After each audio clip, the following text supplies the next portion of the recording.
Good morning. This is Kenneth and Heather here to give you our debrief with the Advancing Equity Coalition of last night's school board meeting and some of the topics that were discussed. How are you doing today, Heather? I'm good, thanks. How are you? Welcome back. Thank you. I'm doing well. The sun was here for our recap, has gone away for our debrief. But I'm still doing well. It's good to be back, nice and rested. So yeah. So last night there was a school board meeting, committee of the whole discussion, only about climate framework. But earlier in the day, there was a policy committee conversation around site councils and parent teacher associations and all that kind of stuff. And so um, we think there's like a really important through line that we want to talk about. And so, Heather, you're our site council expert. Um, so, do you want to talk a little bit about what was discussed and kind of why we wanted to zoom in on this topic specifically? Yeah, so for the district has been working for since the CDD passed on this climate framework, right? So this set of values that we are going to use to create cultures within our schools that are welcoming to all students and families. And the mechanism that they have named, or the way that we will hold schools accountable to that, is the site council. And then, what we learned, and it seems like what the policy committee is starting to pay attention to or really starting to want to talk about, is that there's a lot of inconsistencies in what a site council looks like from building to building. And in some schools, it's a site council slash PTA. In some schools, they do it at one time. Some schools, there's no site council, and they don't have a meeting. And in other schools, you have to have an election and you have to win an election to get on site council. So one of the things that the policy committee talked about last night was like, we probably should have some standardization or revisit these guidelines, that maybe we could talk about that a little bit more. And so that conversation kind of led into like parent fundraising across the district and all of these kinds of things. But we're really excited to see some of these things that we've been talking about as a coalition, we've been naming as kind of big inequity contributors, really starting to come forward into some school board meeting conversations. So this was a good that was a fascinating policy committee meeting. Yeah. I think the site council policy and really zooming into it. One, I think we need to figure out as a district, like how are site councils working? Are they effective? I believe site councils are really important. I think they can be an effective tool. I think we need to figure out why they haven't been an effective tool. Mm. Because we know some site councils are doing really well, they're very functional. I don't necessarily know if all of them are talking about the things that they need to be talking about. And Senior Officer Moore mentioned that last night as well, to like that they want to do some training for site councils to be focusing on like the academic plan and the climate framework and budget and all of that kind of stuff. Um, and so, but I think it gets really difficult when some schools know that that's maybe kind of what they should be talking about, and some school communities don't necessarily know that. And some school communities don't even have a site council. And so I think there's lots of breakdowns there that I think would be important to have some type of audit. I think the EDIA committee could do a great job of like really exploring why are site councils not working in the ways that we want them to work, and what are some recommended changes. I think it's really important that principals have a really clear understanding of what their responsibility is to hold site councils and like coordinate site councils. And I know that's more work and I know it's hard, trust me. Um, I get the idea of trying to continually bring people together. And that's not like the easiest thing to do on top of, everything else that you're doing. Um, and I think like associate superintendents need to be held accountable to making sure that their school portfolios have strong site councils, and like what type of support are they providing their principals to have strong site councils. Like when we talk about lack of accountability structures, this is it. Like this is where it breaks down immediately leaving Davis Center. And so I think, if the climate framework is so dependent on strong site councils, then we need to have strong accountability structures, which again, I'll say Senior Officer Moore talked a lot about accountability structure. Yep. But what I heard was accountability structures within buildings, but not necessarily around like how are those accountability structures going to make their way to Davis Center and make its way to, senior leadership, um, and who's being held accountable for it. And I think that's kind of always my big frustration is like, great presentation, awesome presentation, great, thank you so much. I just don't know how that actually translates to a building and a classroom. Um, Even though we say we want that to happen in a building and a classroom, not every single, not 6,000 employees and the 33,000 students aren't watching the board meeting to know that's what I need to have happen. That's my expectation right there. That's what's supposed to happen in my building. And so I want to know what is the responsibility of the associate superintendents and the principals in order to make sure that this comes to life in the way that it's supposed to happen, and how are they relating then to their site councils in order to enact that plan. Well, and so okay, so this kind of brings up, one of my insecurities early on in the school equity conversation was like not knowing what all the acronyms mean, or not, you sit in a meeting and you're like, okay, am I the only one who doesn't know what this means because everyone else is nodding along? So there are some things that I think we're going to be hearing more of that I just kind of wanted to like touch on, because there's this thing that we refer to often as the SIP, which is the school improvement plan. So the idea is that the site council would be helping to create the school improvement plan, and that feedback loop should be helping to inform building leaders and teachers about what needs to change in their building. And then the other group of people that we heard from last night were they were called PPEs and YPEs. And so they are parent participatory evaluators and youth participatory evaluators. And those are people who are consistently involved in giving feedback to the district on different things. And that seems to be something that are as part of the climate framework that we want to continue to build out. And so to have more direct links to parent feedback. And so anyway, I like to always like pause when there's all this kind of stuff and just like make sure everybody kind of feels like they know what those letters all stand for. Yeah, and so I think it's important, like our parent participatory evaluators and our youth participatory evaluators are collecting really important data to help form this like full idea.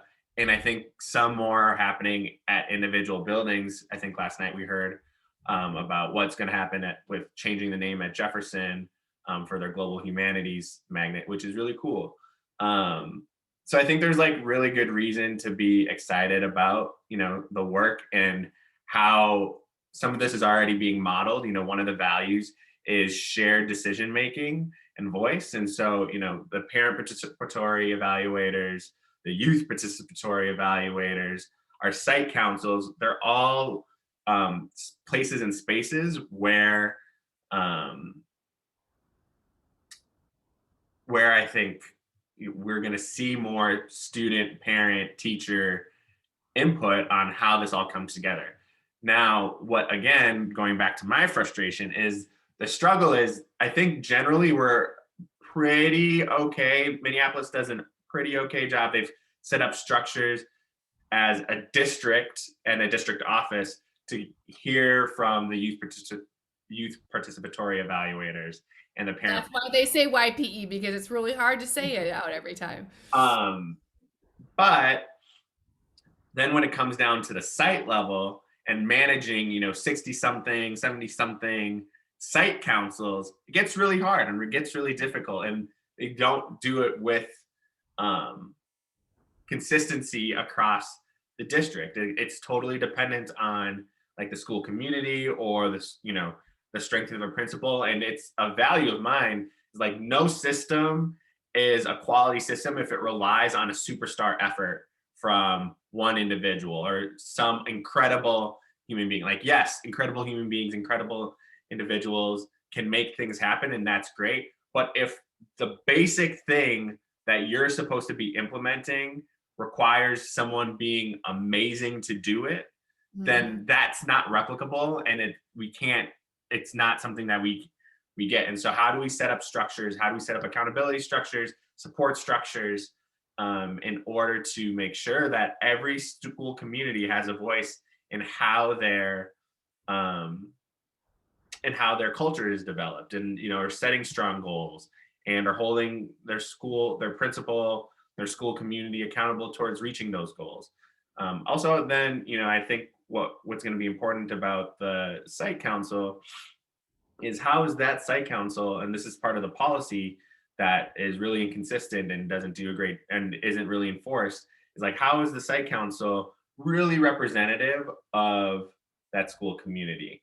And I think that is a really tricky question. I think you could talk about a lot of different ways that we talk about representation. We could talk about just that, making sure that you have parents and teachers. That's a very, very basic form of representation.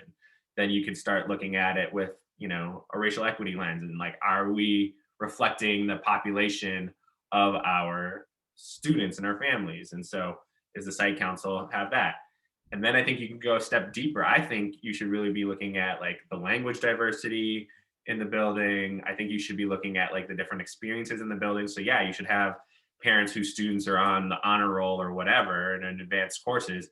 And then also you should have parents whose students are regularly suspended from a That's building right. or heavily disciplined.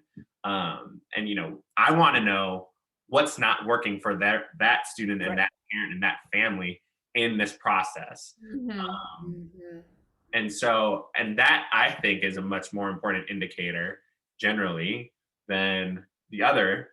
But we also know that our talented and gifted students in Minneapolis also aren't really well supported. How are we making sure that we're having students and families who receive special education services are a part of every site council? Like, these are things that just have been, like, I would say, failures of our current site council policy, that don't allow us to get a full understanding of like what should be happening in academics, what should be happening in discipline, what should be happening in our budgeting for the year, and what should be happening with staffing, right? Like, these are things that site councils discuss and should be discussing. But if you don't have all those, that full perspective in your building represented on the site council, then you start having a site council in a school that only serves a specific population.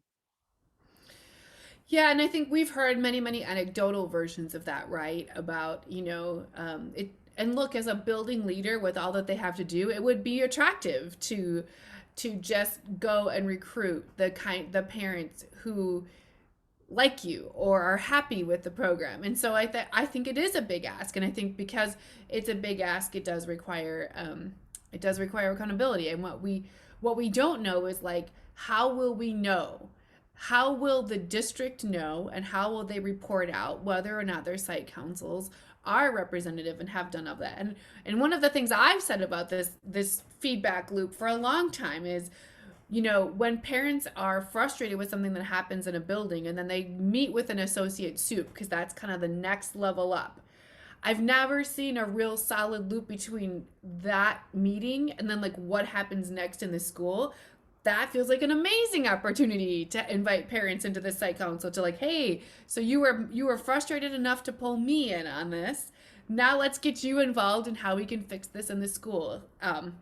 So anyway, I've long thought that could be a feedback loop, and where we could engage parents in a more meaningful problem solution type of way. Yeah, I just think that there's, again, real opportunity where I think site council could be an amazing place, but we have to want it to be. And I think that's my other concern in terms of like, how do we um, make sure that like as each individual school community starts to build their culture and create the goals that they want and all these different things, like actually what is also like the MPS standard for what we want to see happen across the board, and how are we clearly articulating that, and how are we making sure that every school has that, because there are definitely things around equity, representation, and anti-racism that should be not just be happening in one school or two schools or a handful of schools, but should be happening in every school. And like the district should at least have that as the floor that then, school communities can build off of. Same for physical safety, physical, emotional safety, and well-being, right? Same for shared decision making and voice. Same for relationships, trust, and communications. Like there is a minimum, at least, that should be happening, and that should be happening in every school that we know are good practices, that we know are best practices. Um, but and so that's why I think we also need to be asking for that, right? Like, what is the floor that every school is starting from, in order to say like, okay, we're starting here. Like we have, these strong things around anti-racism and equity. These strong things around um, physical safety that the district, that's Davis Center, has said like has to be true about our school. And then what, right? Like here are our goals around this. Like we want to make sure we don't have disproportionate discipline rates, right? Like these are easy things that I think the district should be saying to all of our schools. Like you cannot suspend for these reasons, right? Like, and so I'm looking for that. I think that will be an important part of this conversation that we need to move on as well. So Then the other part of the night last night that came up was, how are we going to create this culture and this climate inside of our buildings? And the word that we heard a lot, we were kind of two words that we heard a lot. One was the word technical, which seemed a very interesting word when we're talking about climate and culture. I think it's the opposite of technical. Um, but the other word I'll let you talk about. yeah, so the other word was kindness. And so I want to talk a little bit about technical real quick, just because I think hopefully I can keep it short.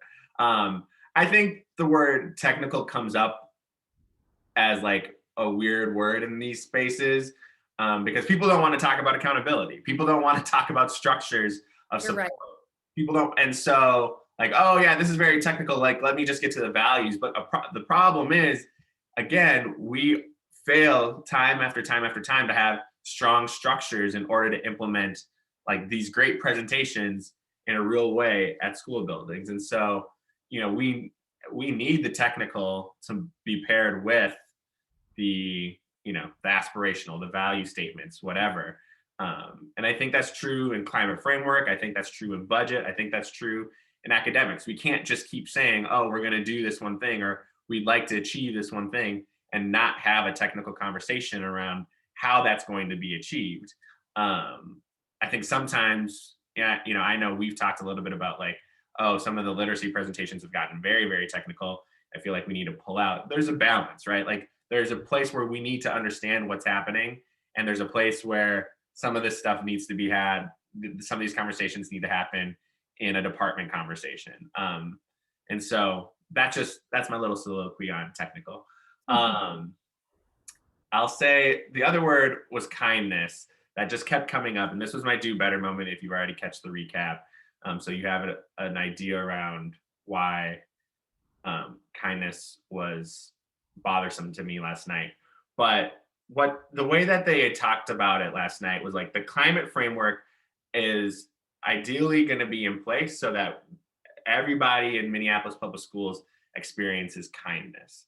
And I just think that is so bizarre as a goal, for several reasons. Again, my first reason is kindness is just such a low bar. Like we should be striving for more, and the fact that like kindness is the bar that we're striving for, meaning that we aren't there right now, is really problematic and sad to me. But then on top of that, when we're talking about kindness is like we want to make sure people feel comfortable, people feel safe, people feel whatever. And like, yes, those things are important to a point. But when we're also talking about a lot of anti-racism, upending white supremacy, institutional racism, right? Like kindness, comfort, like those are not things that we can value strongly, or we can put overvalue on, especially making it a goal for an entire framework of our culture. If like our goal is to uproot and it's to uproot racism and to have an anti-racist culture, that's not going to be comfortable. And like confronting those situations it's not always going to be quote unquote Minnesota kind, right? Like whiteness kind, right? Like this over politeness. It's going to be a lot of really direct conversations. It's going to be a Yeah. lot of frustration. It's going to be, needing to call people out on certain things, and having this affinity and love for kindness is only going to value whiteness more than kindness, right? It's going to value like, oh, someone said this to me in a formal email and it was blah blah blah blah blah, as opposed to me coming in after something's happened to my child, which we've heard time and time again, really egregious things happen to children in our buildings, and a parent's going to come in heated and saying, excuse me, what did you do to my child, or what did you let happen to my child? um, and that's not always going to be kind. And so I don't think, I think we want to experience kindness on the way to whatever a better goal is, but the goal, like hitting kindness and just like leaving it there, can't be where we want to end up. Yeah, and I think too, I think if we continue to use the word kindness, then and in the culture that is white supremacy and full of white fragility, right? I mean, and we don't talk about, what do other cultures view as kindness? I mean, I think often of my relationships with friends of color, there's much more directness that can, as you're entering into it, can feel unkind in a culture, that doesn't say anything directly. And so I think of my dear friend Farhia, and how often she walks up to me and says, "You look sick and tired. The wrinkles underneath your eyes are really deep. You need a nap." And that is the most kind way that she can tell me that she cares about me. And so I just think like that word and those phrases, and it still feels like, it's like you said, it's centering on white comfort and white fragility over like the deeper underlying work of everybody having a sense of being valued. So I think we need maybe to ground that in um, um, into some deeper language and some deeper values. I think it, and just to make sure that like white comfort does not equal kindness. Right. And I think the challenge is, like, again, I believe kindness should be a thing that Yes. people experience, right? Like, I don't think like people should feel harassed or humiliated or whatever. But I think the point that you brought up is really important, is like, who is defining what kindness is? And in a district that has, an overwhelming amount of white teachers, like, that is going to be what we define it as. Um, it's not going to be defined by like what our students and our parents feel as kindness.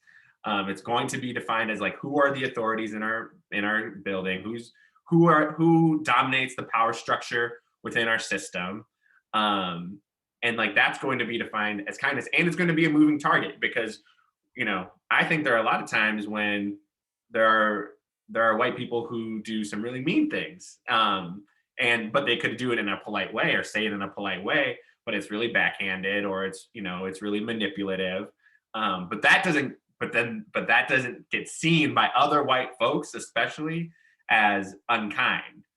um, and so I just think that like us getting to this point around how we're defining kindness, who's defining kindness, like I just don't think kindness can be the thing that we're striving for. But it seemed like a lot of school board members and district folk last night were very comfortable with the idea of kindness. And so I would just challenge that and say, like, no, kindness can't be it.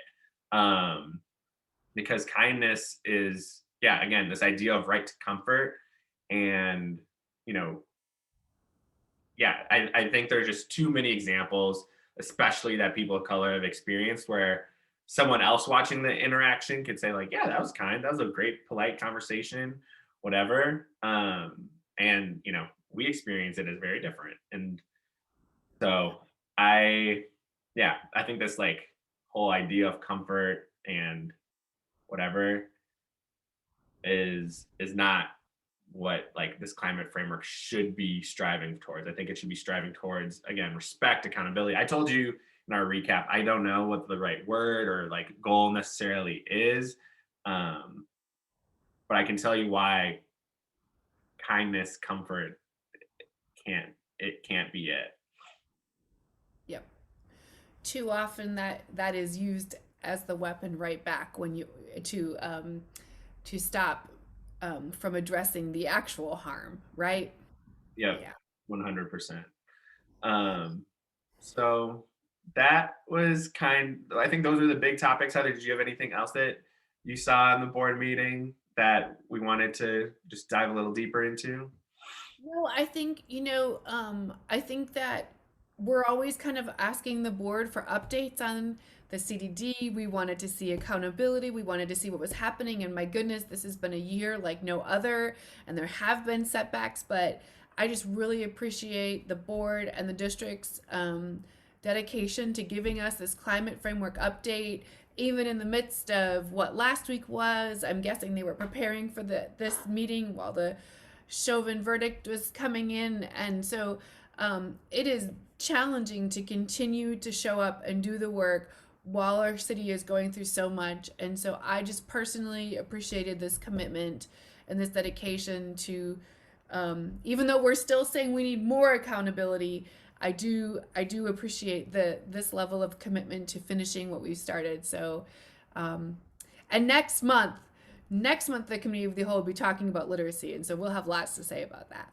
Yeah, very excited for that conversation for sure. Um, well, Heather, thank you so much for taking the time to do this debrief. Good to be back on a regular schedule. It felt like because of the timing of the board meetings this month, it felt like we were really off, even though we weren't off on our schedule. So, anyway, it's good to be back. Good to be back on a regular schedule. And I will talk to you later. Bye.